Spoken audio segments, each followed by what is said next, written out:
Now they're starting to wonder if this pump house right behind me here in the brush there through those trees, if that is a culprit and a reason why that possibly this 15-year-old boy may have drowned. You have an opportunity to do that as look at that on your screen right here. $2 for a bite. Now this is from the Nitro Shack. Look at all that. Just wow, it's fantastic. As I cast my ballot this morning, you will have the opportunity to cast yours too as well. Just remember that all of these ballot boxes throughout the area close at 8 o'clock today. There's going to be over 600 cars here, and it's all happening this weekend. Take a look at this one behind me. This is a 1940 Merc, and check a look at this. Now, ladies, I got to tell you, I've already tried to talk to this guy and see if he would be willing to do a straight-up swap, our news car for this, and then we would just totally get to drive this thing around. That would be cool. He said no, so we're not going to be bringing this back with us. Something that I have noticed here in the last few minutes of being here is drivers coming up and down this hill using both lanes. There's quite a few people coming down, hanging out with me. Turquoise, one of them, she came down, she wanted to play some basketball, so she gets that free stuff. I told you all about it. And she gets some free eats from Jimmy John's as well. There you go. Thanks a lot, Turquoise. Aren't you excited to be here? Super excited. Look at that. Play basketball with me and I'm going to give you free stuff. Road is going to reopen, but what I can tell you right now, we are dealing with a very serious rollover crash.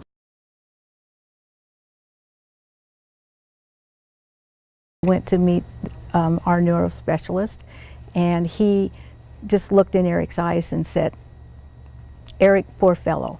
He says, "Call your husband." And with those words back in 1988, Joanne Hoff's life was changed forever. Her youngest son, a third grader at the time, was diagnosed with a stage 4 malignant brain tumor. Because you know all the money. I know. Okay. Yep, I know all what's that. so important. And it was in recovery all those years ago. With sick kids around her, she was hit with her aha moment. You just need to help these kids.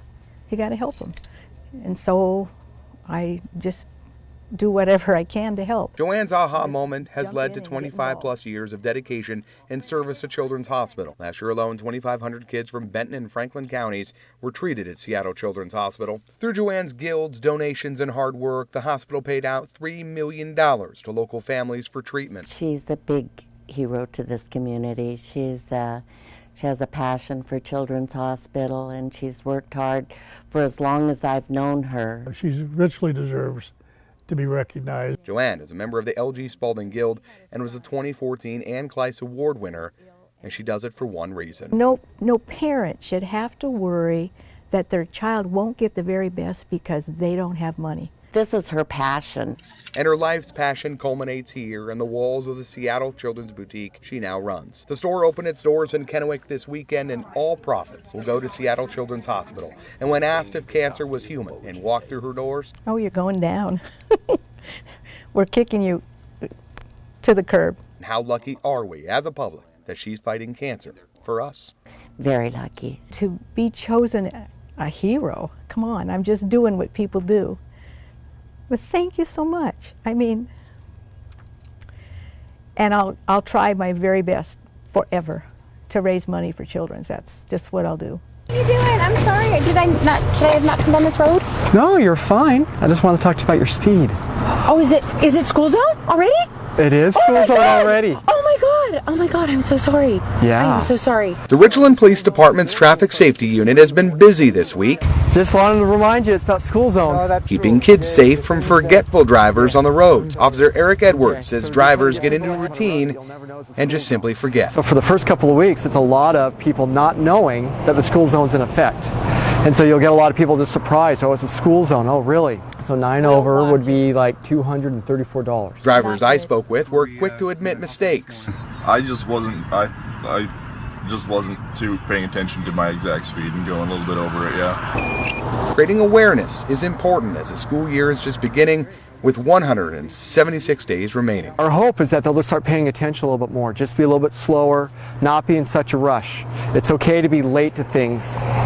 Being late to things is better than being into an accident in a school zone. And our drivers with warnings in hand. So a 14 over ticket would be $296. Just to pay attention and look for the sign. Be safe, go under the speed limit. Over it is no good.